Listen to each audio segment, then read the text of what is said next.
Mais attends, qu'est-ce que c'est que ça? Tu m'as bien vu. Je viens m'occuper de toi. Nom d'un haute forme, c'est encore ce maudit Tennyson. Aristo Corbeau, c'est toi qui l'as conduit jusqu'à moi. Je t'écoute, qu'est-ce que tu as à dire pour ta défense?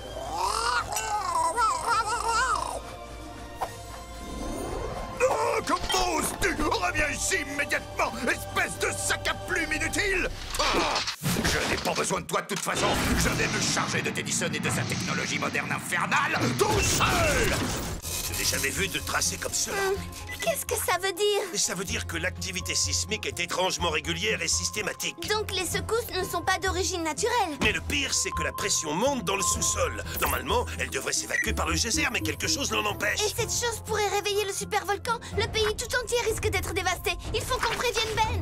Il est sûrement déjà arrivé au geyser. Ah! Ben, qu'est-ce qui s'est passé? Oh, voilà ce qui s'est passé. Qu'est-ce que c'est que ça? Tiens, mais que vois-je? Tous les Tennyson sont réunis ici. Mon écrabouille à vapeur va pouvoir faire d'une pierre 3 coups. Oh, remarche vite, remarche. Attention! Faire d'une pierre 3 coups. Oh, qu'est-ce que je suis drôle! Et tu es complètement dépassé. Tu comprends? Tu es démodé.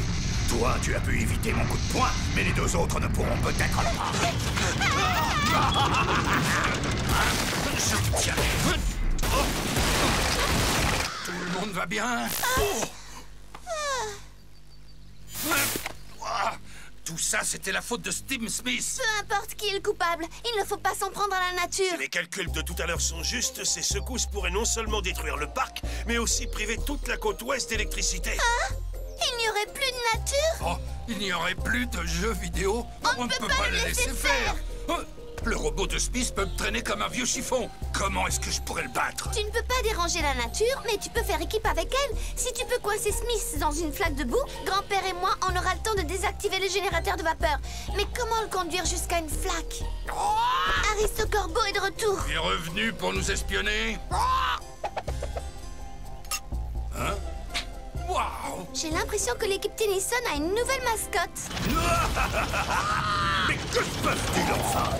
Aristo Corbeau? Mais où étais-tu passé? Et où est passé le superbe bijou que tu arborais sur ton chapeau? J'avais trouvé ce bijou quand j'étais encore un adolescent. C'est à croire que l'histoire n'a aucun sens pour toi.